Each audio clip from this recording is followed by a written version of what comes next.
kwĩragwo gũtirĩ mũndũ ũciaragwo atarĩ na taranda, no ĩno we ĩmakĩtie aingĩ mũno. Paxton kujifunga lakini inatolewa pale, asalala wanaanza tena. Kelvin Kiroko nĩ mwana wa mĩaka 8, no ũgĩ na wendo wake wa mũbira nĩũkĩrĩte njano. Performance yake ni nzuri, ukweli anajua kubalance.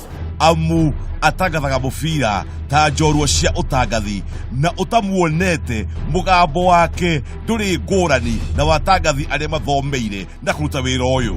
Anachukua Dennis lakini Paxton anaingia. Paxton toa nje. Oh, that is absolutely brilliant.